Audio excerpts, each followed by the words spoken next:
Johnson. He can double him at least. Yeah, it must be his doppelganger.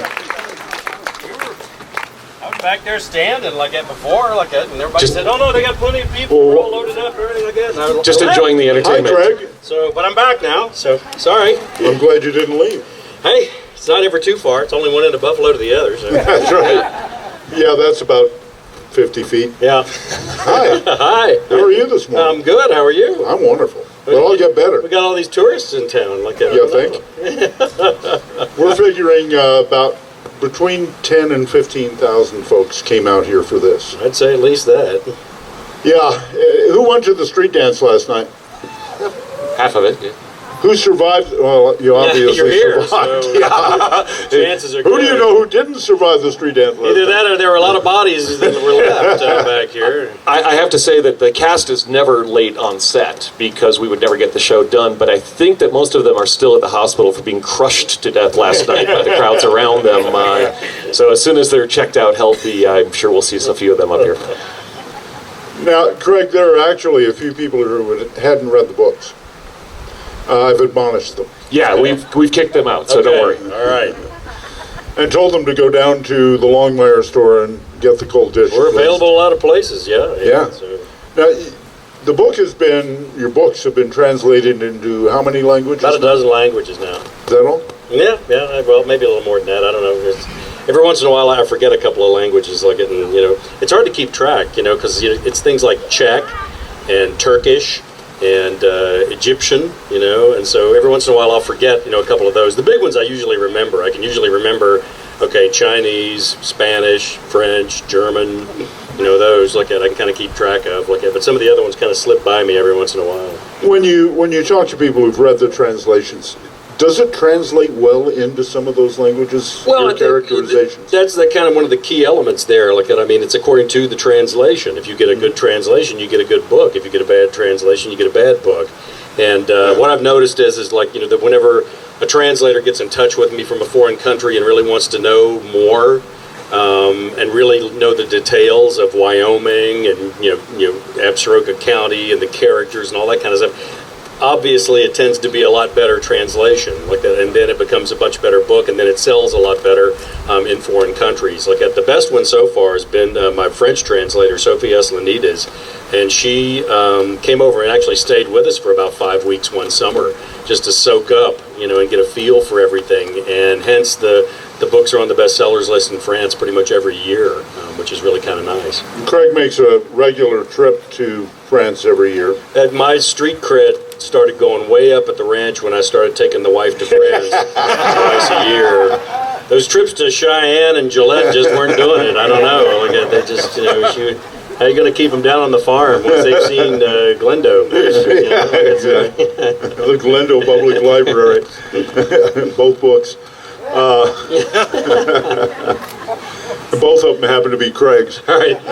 He said that, not me. He found it from Glendo.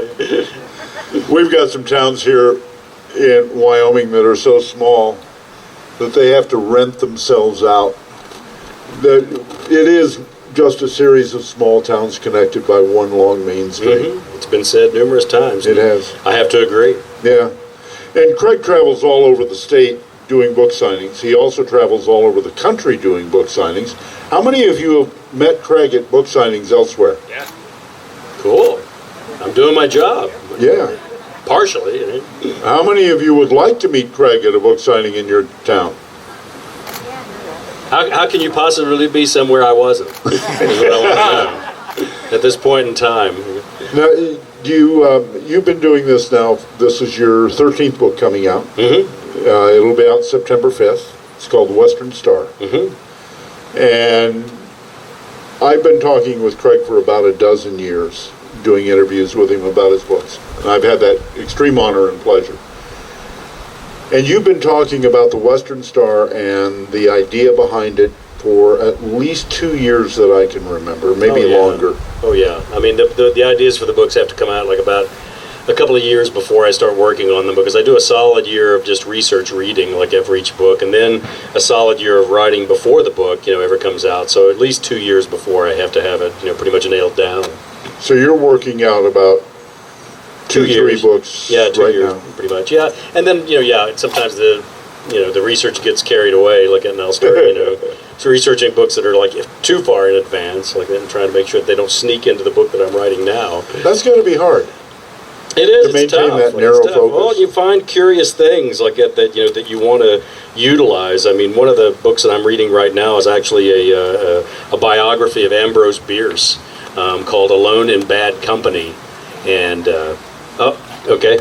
So up a little closer, it's an Ambrose Bierce biography, and there was a story that he told about the raid on Harper's Ferry, where the teamsters that were driving the mules got overrun, by Confederate forces, and they left their mules, ran off and left them, which is the worst thing a teamster could ever possibly do. Am I right about that? That's still the rule today, isn't it, on set? That would shut us down. But anyway, they ran off. As they were firing the cannons, the mules got confused and turned around and charged in the other direction through the Confederate lines, and they thought it was a cavalry charge and broke off the charge and turned and ran the other way. And there was a Union captain who said, "We're going to promote them all to horses." And I was like, man, that story's got to go in a book. That's something Walt Longmire would know. Well, now the Western Star is a train story. Mm-hmm. And it's a true train story. Well, I mean, partially. Well, yeah. I mean, there's always bits and pieces and that's the difficulty, trying to sort the truth from the fiction in the books. So. Well, yeah. Although you made the Crow Nation a little bit closer than it really is. Cheyenne Cheyenne, Northern Cheyenne, a little closer. Yep. Well, it is Absaroka County. It's not Johnson County. That's true. So do you guys know the whole story behind that? The reasoning behind it? I used to do ride-alongs with Larry Kirkpatrick, who was the sheriff here in Johnson County. And what I would do is the whole story is that Larry became kind of like my sounding board for Walt Longmire very early on. And it was kind of a rough relationship when we first started out like that, because I remember sending him the first chapter via email of The Cold Dish, and he had the first chapter, and all of a sudden, early one morning after I'd sent him this email with the first chapter of The Cold Dish, I hear a siren. I'm out on the front porch at about 5:30 in the morning with my cup of coffee, and I hear a siren, and siren comes blistering down the road out here on 1416 and slides to a stop and comes barreling up our ranch road at about 90 miles an hour, fishtailing, throwing gravel the whole way up the drive. It slides to a stop. Sheriff Larry throws open the door, steps out and says, "I know who did it." And I was like, "Larry, you're only one chapter into a 16-chapter book with an epilogue. Are you sure you want to guess this early?" And he's like, "I'm a trained professional. I know who did it." So I said, "Okay, well, you can go ahead and guess." He guessed and he was wrong. And I took a great deal of satisfaction in telling him that he was wrong. And so then the next chapter I got done a couple weeks later. I got it done, and I didn't make the same mistake and send it in to him at 11:20 at night. I sent it in to him about 2 o'clock in the afternoon. 20 minutes later, the phone rings, and it's Sheriff Larry. And he goes, I know who did it now. And I said, "Larry, you can't guess after every chapter." And he goes, "Hell, I can. It's my county. I can guess as many times as I want." So I said, "All right, well, who do you think did it?" He guessed again. He was wrong again. And I told him, I said, "You're wrong." And I said, "You know what? Not only am I starting to feel pretty good about my abilities as a crime fiction writer, but I'm starting to have some serious doubts about the Johnson County Sheriff's Department's abilities to process a homicide investigation." He goes, "Yeah, you're just changing it every time I guess." I was like, "No, I got a 10-year-old outline I'm working from, Larry." Anyway, he guessed after every single chapter, and he never got it but he would always give me grief about every chapter as we would go along and one of the things he said to me, he said after he read the first chapter was, "Well, you got a mistake right there in the first chapter." And I said, "What's that?" And he goes, "Well, when you turn right on 4th Street, the next street up on the left is not Aspen." And I was like, "Oh, I'm not fooling with that shit for the rest of my life." I was like, "Hello, fictitious county." Faulkner was right. But what it did was it kind of gave me a little bit of more of a sense of a universal kind of county, a literary license to do what I wanted to do.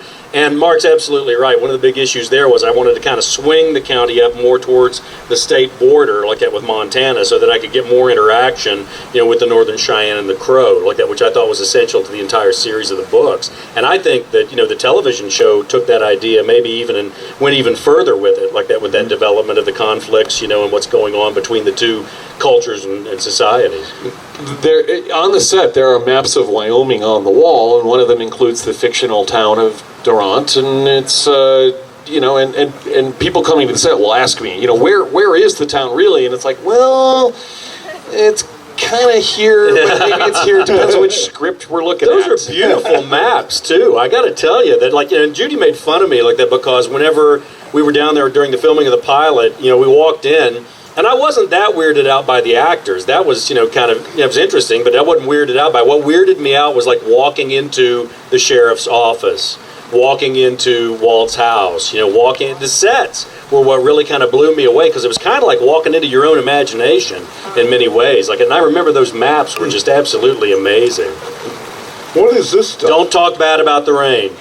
No. You're in the high desert of Wyoming, and just be glad that you're getting a little bit of moisture. I like to call it liquid sunshine. There you go. There you go. Our pastors need it. Rain is something that is definitely in short supply some summers. Absolutely.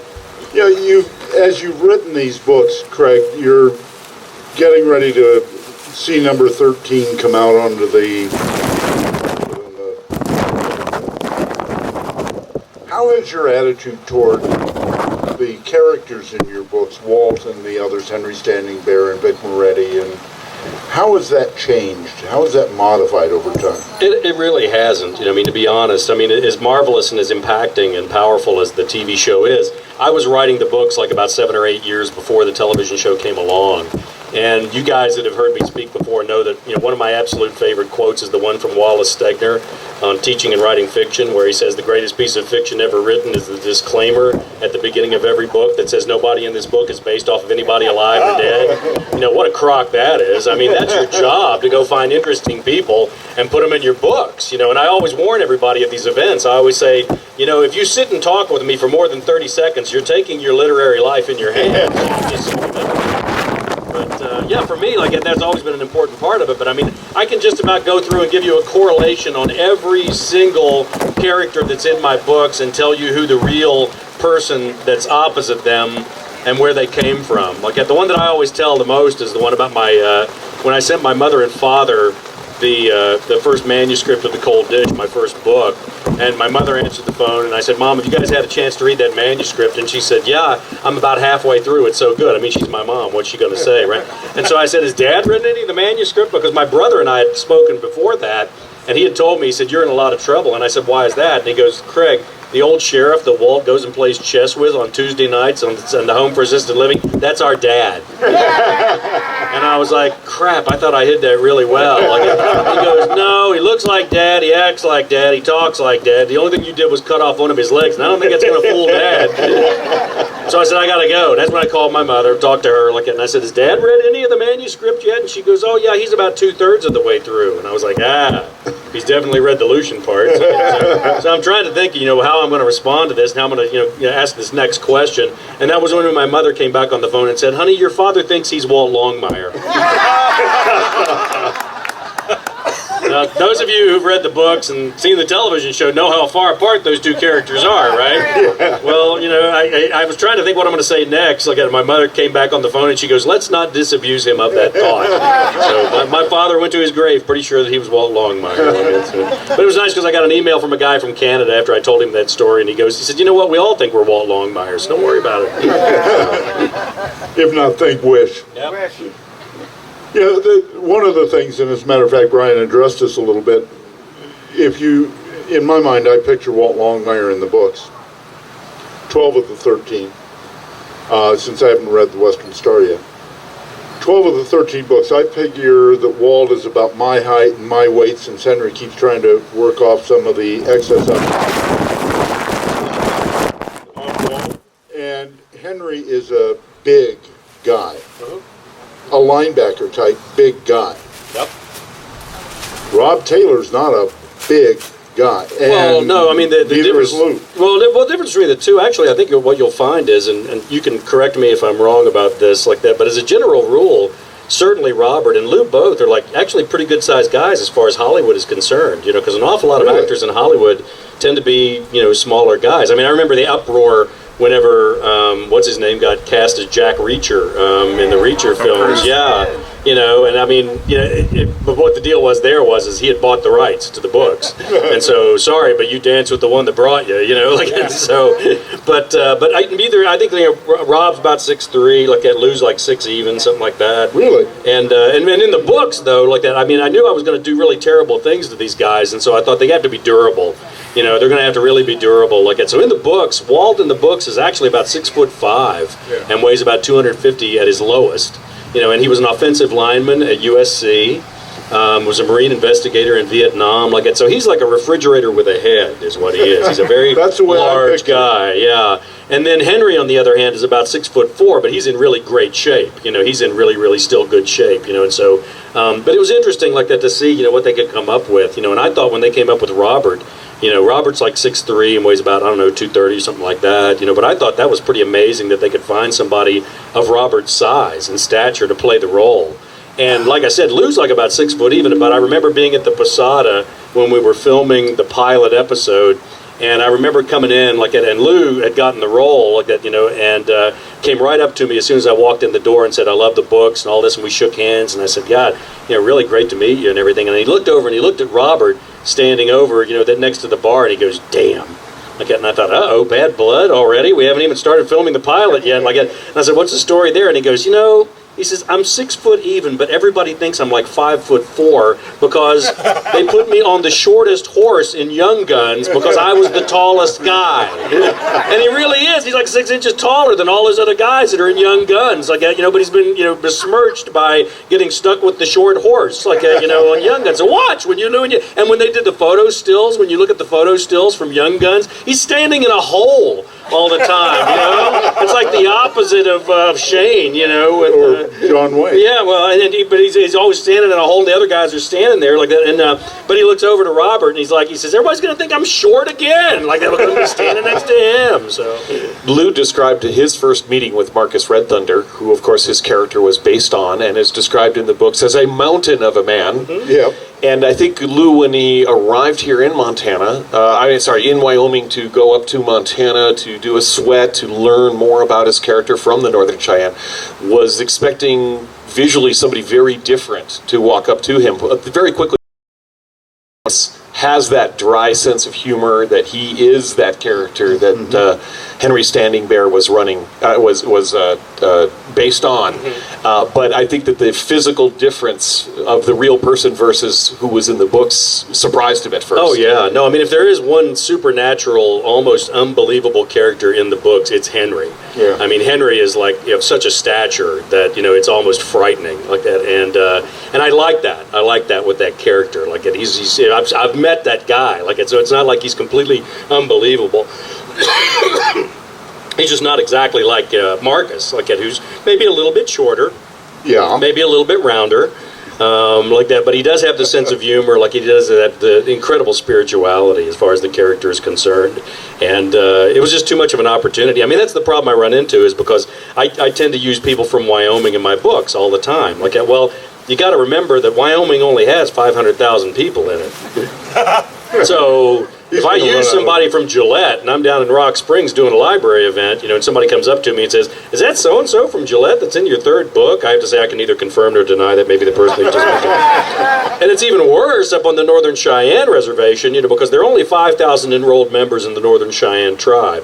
And I tend to use real people. I mean, I can go down the list and give you every single Charles Little Old Man, you know, like is Lonnie Littlebird, like at Mandy Smoker Broadus is Dina Minicamps, you know, Marcus, you know, is Henry. I can go through and give you the opposites all the way down the whole list like that. And the funny thing is like the books have actually, in the television show specifically, have become so popular up on the res. I now have a lot of people who claim to be characters in my books that I've never met, and I think that's, you know, flattering. I don't know. A couple more books and you'll have to start importing characters from other states. I will, from other reservations, I guess. I don't know, like that. But there's that, and then also we should tell that story about the group of girls that came down from the Northern Cheyenne Reservation for the Miss Cheyenne episode, because they were having some problems coming up with that. That's a Daniela Moore kind of story, but I don't know if you know the background on that. Well, I do know that Bob does a very good job, but it's a struggle to get the Northern Cheyenne look when we're in the Pueblo areas, and where there's a lot more Hispanic. There's a very different shape to the face.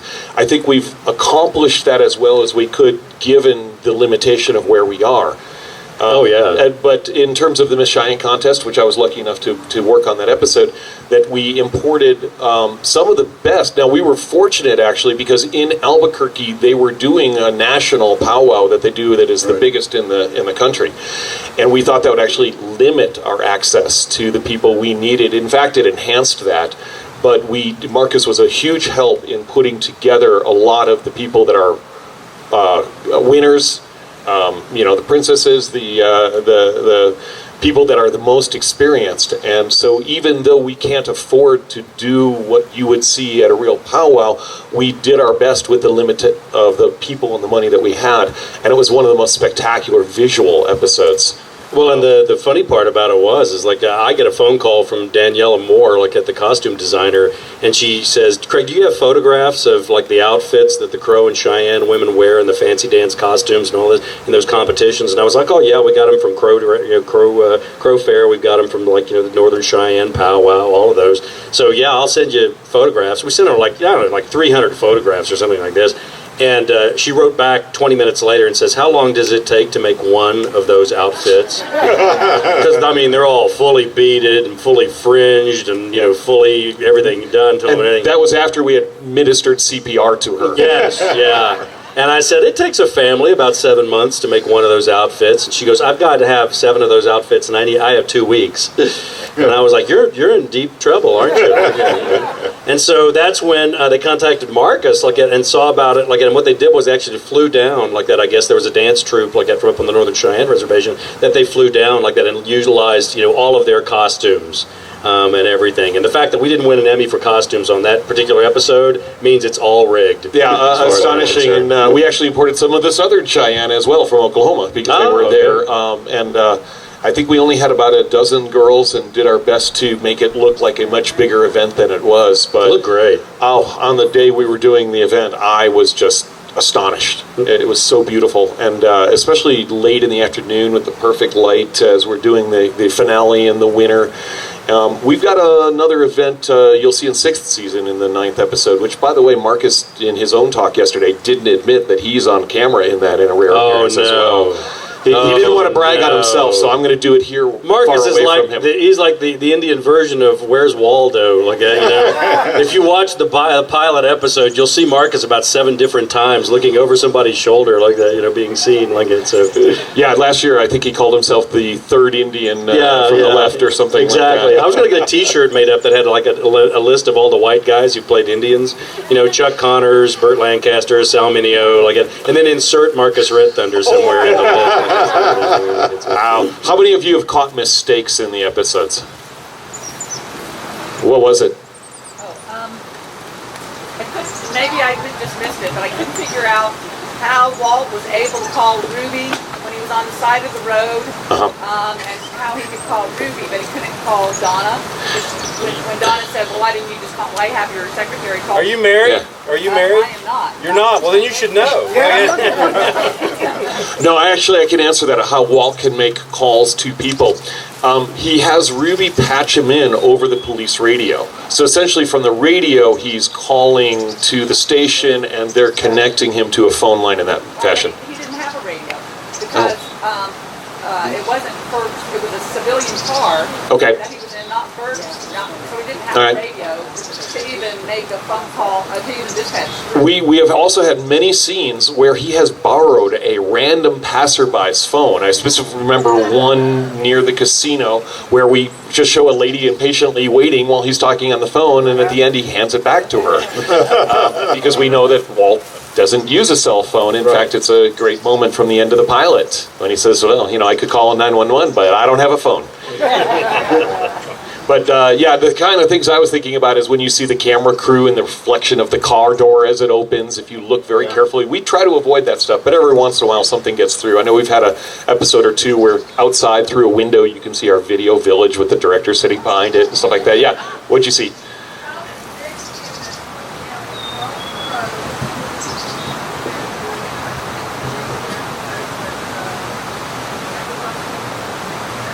Okay.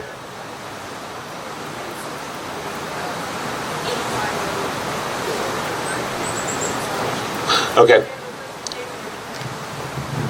You might want to repeat the question because Yeah, I think I heard half of it. I do remember the episode that comes from. In fact, we were getting rid of the Vic's picture car that she had used up to that point so that we could upgrade her to a new Dodge Ram, partly because while on the A&E days we had a tie-in with Dodge. And in fact, in some commercials, in some of the episodes, some of the scenes, you'll see semi-Dodge commercials almost that were active or passive integrations. And boy, did they want to get rid of that Ford Bronco. And boy, did they want to get rid of that Ford Bronco. We tried during the pilot, but then Walt repaired it all during season 1. So if you watch carefully, you'll see the car slowly get back to a normal fashion.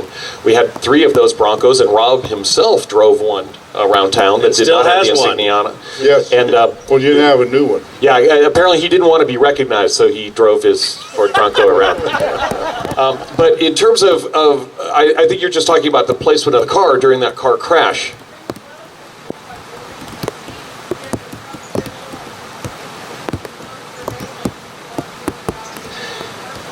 Yeah, and then the next thing you know, her car is across the road in order to make them. There were, if I remember, Branch and Ferg were nearby, and so yeah.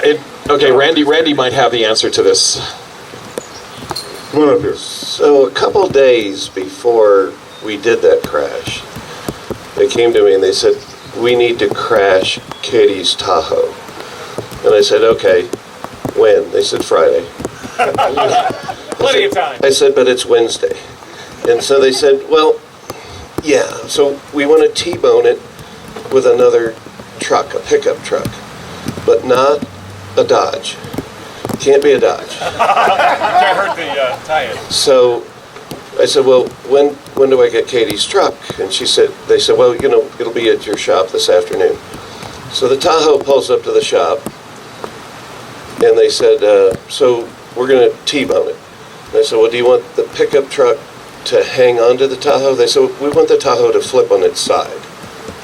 So to do that, we had to take the pickup truck and drive it into the side of the Tahoe, and the hooks on the front of a Chevy, we used those hooks that we strengthened so they grab into the pickup or into the Tahoe when they hit it. Well, then we had to take the Tahoe and we used long axles, and we call them a bad name, but we used long axles, steel axles out of a car, and we drive them into the ground. And we put that behind the Tahoe so when it got hit, it didn't skip down the road. So to do all this, we have to cut the Tahoe and the B-pillar, which is behind the front door, between the front door and the back door. We cut it off at the bottom. We welded some things for the pickup truck to grab it. And we worked on the Tahoe first, because we got the Tahoe first. And then they said to me, after 12 hours of a crew working on the Tahoe, they said, can you... This is not going to have a happy ending, is it? Like, Oh, no, it did. Okay. In the long term, it I did. thought that the crash was great. And they said, so, have you done anything to the Tahoe yet? And I said, oh, yeah, we've welded and cut. And I mean, we even weakened the seats so the pickup truck could go into the Tahoe. And they said, oh, so, is it repairable? And I said, no, it's done. It has no structural integrity. And they said, do you know Pia at Hertz really well? And I go, yeah, I do. They said, could you call her and tell her that you cut her car and that you want to know how much she would charge to buy that car? Because we just found out that car's a rental. And so I had to call Pia and say, about that Tahoe that Katie drives. And I think it was $18,000 later. My problem was solved. But that was that. We had 36 hours to build the pickup truck, which involves taking the bed off, removing gas tanks, moving the battery to the back. And it was funny because we were at Dave Stewart's cabin and we had that show on last night. And at the end of the crash, there's a great overhead shot, and you see the front of the pickup truck is all collapsed in, and the Tahoe's laying on its side, which is That's the shot they said. They said, we want the Tahoe on its side